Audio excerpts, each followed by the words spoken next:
नमस्कार दोस्तों, आप सभी का आपके अपने YouTube channel DL study classes के प्लेटफार्म पर बहुत बहुत स्वागत है।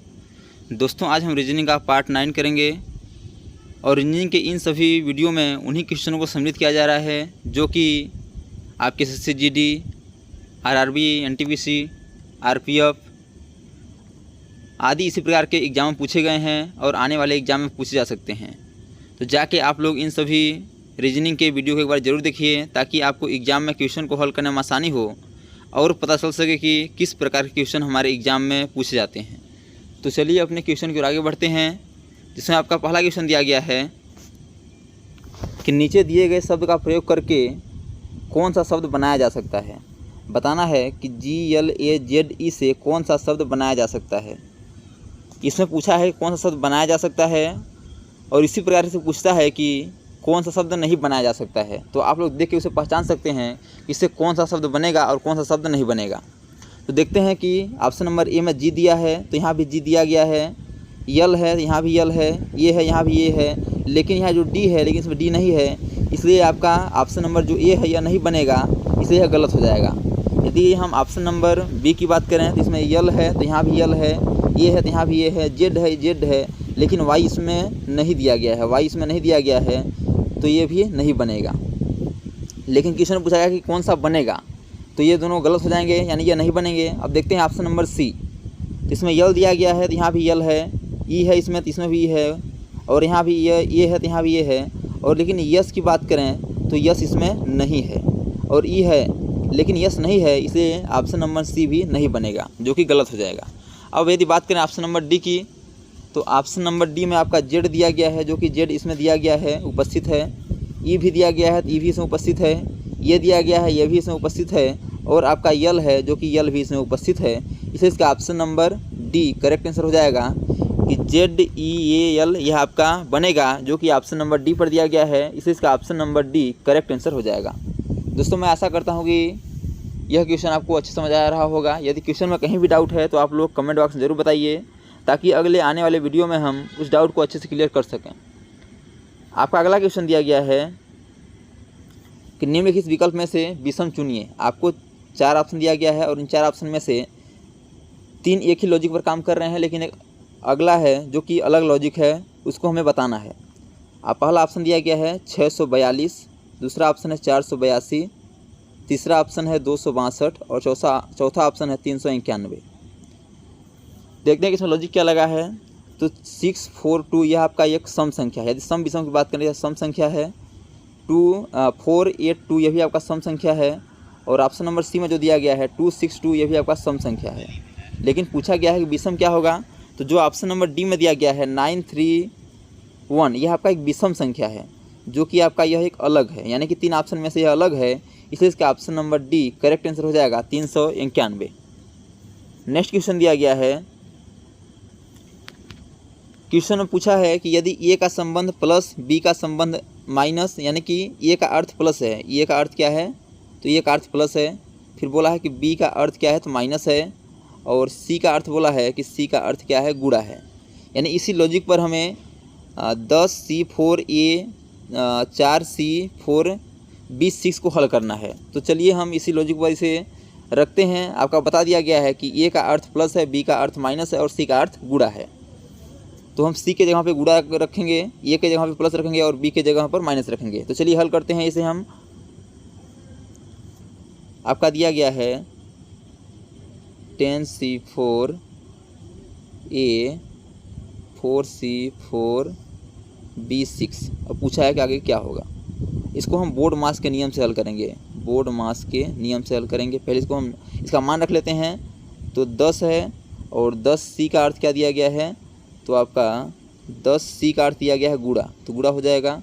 फिर ये का अर्थ दिया गया है प्लस, तो यहाँ 4C का अर्थ है गुणा, तो गुणा हो जाएगा। फिर यहाँ B का अर्थ है -6। आगे पूछा गया है कि क्वेश्चन में क्या होगा। तो बोर्ड मास का नियम कहता है कि पहले हम ब्रैकेट तोड़ेंगे, फिर आपका ऑफ, फिर डिवाइड, फिर मल्टीप्लाई, फिर एडिशन, फिर सब्सट्रैक्शन। तो चलिए पहले इसे हम गुणा करते हैं। 10 दहम 40, 40 हो गया, और फिर प्लस है, फिर 4 से 16, फिर -6। अब यदि इसे हल करेंगे तो आपका 10 16 जुड़ जाएगा, 10 16 जुड़ेगा तो आपका हो जाएगा 56 हो जाएगा। और यहाँ माइनस दिया गया -6, यानी आपका एडिशन के बाद हम कर देंगे माइनस यानी सब्सट्रैक्शन। तो 56 में से आपका 6 माइनस होगा तो बचेगा आपका 50। देखिए 50 किस ऑप्शन में दिया गया है, तो 50 आपका ऑप्शन नंबर बी में दिया गया है, इसलिए इसका option number B correct answer हो जाएगा। इसी प्रकार अगला क्वेश्चन दिया गया है कि नीचे दी गई आकृति में ये युक्त फलक के विपरीत कौन सा आएगा। यानी कि यह क्वेश्चन पासे से पूछा है और बताना है कि ये के विपरीत कौन सा होगा। 4 ऑप्शन दिया गया है एन, जी, एफ, बी। तो ये आपका एक खुला हुआ पासा है, ये बंद पासा नहीं है, खुला हुआ पासा है। यदि बात करें हम विपरीत की, तो विपरीत के अक्षर जो होते हैं वो दिखते नहीं हैं। यानी कि यदि बात करें हम ये का विपरीत क्या होगा, तो एक अक्षर छोड़ के हम चलेंगे तो ये का विपरीत जी होगा, सी का विपरीत एन होगा और बी का विपरीत एफ होगा। यानी कि ए का विपरीत हो जाएगा आपका जी, सी का विपरीत हो जाएगा आपका एन और इसी प्रकार बी का विपरीत हो जाएगा एफ। तो क्वेश्चन पूछा गया है कि ए का विपरीत क्या होगा, तो ए का विपरीत आपका जी होगा, जो कि ऑप्शन नंबर बी पर दिया गया है, इसलिए इसका option number B correct answer हो जाएगा। यदि आपसे पूछा जाए कि सी का विपरीत क्या होगा, तो सी का विपरीत एन होगा और बी का विपरीत एफ होगा। इसी प्रकार अगला क्वेश्चन दिया गया है कि नीचे दिए गए विकल्प में से संबंधित शब्द का चयन करें। बताना है जिस प्रकार लाभ का संबंध हानि से है उसी प्रकार दुख का संबंध किससे होगा। यानी कि लाभ और हानि की बात करें तो यह आपके विपरीत शब्द हैं। क्या हैं? विपरीत शब्द हैं। तो इसी प्रकार बताना है कि दुख का विपरीत क्या होगा। तो दुख का विपरीत आपका खुशी होता है, जो कि ऑप्शन नंबर बी पर दिया गया है, इसलिए इसका option number B correct answer हो जाएगा। अगला क्वेश्चन दिया गया है, यह क्वेश्चन आपका वर्ग से पूछा गया है कि इसमें कितने वर्ग हैं। वर्ग यानी जिसकी चारों भुजाएं बराबर हों। तो चलिए काउंटिंग करते हैं कि इसमें कितने वर्ग हैं। तो सबसे पहले ध्यान देंगे कि बीच में है, ये छोटा सा है, एक और हो गया यह, फिर आपका इसमें एक और हो गया, 1 2 3 और 4। इसके बाद फिर एक है इसी में, तो ये हो जाएगा आपका यहाँ 5 6 7 और 8। अब यदि बात करें एक और है जो है एक बड़ा सा है, तो यानी कि 8 हो गया, 9 10 11 और 12 और एक सबसे बड़ा सा है यानी 13। देखिए आपको यदि यह समझ नहीं आया है तो इसे दोबारा समझाते हैं कि इसमें कितने वर्ग हैं। चलिए डायग्राम बना के समझाते हैं। तो सबसे पहले एक हम बड़ा सा वर्ग बनाए हैं, एक बड़ा सा वर्ग बना है, इस प्रकार बना हुआ है। अब इसे काउंटिंग कर लेते हैं। तो 1 1 2 3 4 और एक जो बड़ा सा है वह 1 हो गया, तो 5 हो गया, ये 5 हो गए। अब इसी प्रकार इसके अंदर बना हुआ है, इसी प्रकार इसके अंदर भी बना हुआ है और इसी प्रकार इसके भी अंदर बना हुआ है और इसी प्रकार इसके भी अंदर बना हुआ है। चलिए 5 हो गए हैं, ध्यान रखिएगा। इसे हम इसके देखते हैं कि इसके अंदर एक बना हुआ है और इसके अंदर भी एक बना हुआ है और इसके भी अंदर एक बना है और इसके अंदर भी एक बना है। अब देखिए यानी ये 6 हो गए, 6 7 8 9, कितने हो गए? तो 9 हो गए, ध्यान रखिएगा 9 हो गए। अब इसके अंदर भी बना हुआ है, यानी इसके अंदर भी है, एक अगर इसके अंदर भी है, ध्यान से देखिएगा आपको दिखेगा कि इसके अंदर भी एक है। तो 9 हुआ था, 9 हुआ था। अब 9 के बाद 10, ये हो जाएगा 10 11 12 और 30। तो अभी समझ आ गया होगा आपको अच्छे से कि इसमें कितने वर्ग हैं। तो 30 वर्ग हैं, जो कि आपका 13 वर्ग हैं, जो कि आपका ऑप्शन नंबर बी पर दिया गया है, इसलिए इसका option number B correct answer हो जाएगा। मैं आशा नहीं पूर्ण विश्वास करता हूं कि यह क्वेश्चन आपको अच्छे से समझ आया हुआ होगा। यदि क्वेश्चन में कहीं भी डाउट है तो आप लोग कमेंट बॉक्स में ज़रूर बताइए, ताकि अगले आने वाले वीडियो में हम उस डाउट को अच्छे से क्लियर कर सकें। आपका अगला क्वेश्चन दिया गया है, यह क्वेश्चन आपका पेपर कटिंग से है और आपको आकृति दिया गया है और बताना है कि यदि इस आकृति को हम मोड़ेंगे तो कौन सा आकृति बनेगा।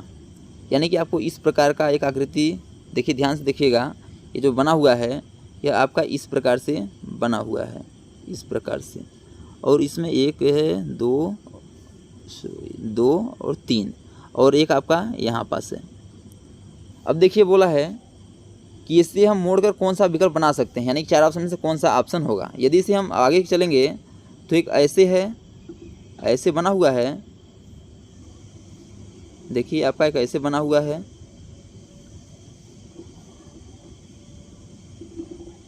ऐसे बना है।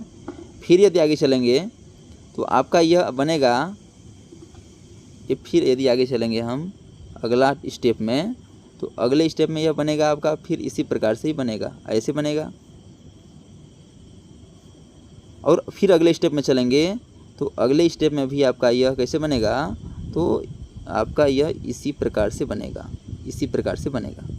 तो अब देखते हैं कि इसमें जो बिंदी हैं, तो एक बिंदी कहाँ है, तो यहाँ दिया गया है, यहाँ है और यहाँ है और यहाँ है। अब यदि इसे हम ऊपर कर देंगे तो यही बिंदी यदि इसे पलट देंगे तो ऊपर चला जाएगा, तो एक यहाँ यहाँ हो जाएगा, यहाँ यहाँ, और ये आपका यहीं पास रहेगा। अब फिर इधर से भी ऐसे रहेगा, ये इसी प्रकार रहेगा, इसी प्रकार ये भी रहेगा और एक यहाँ रहेगा।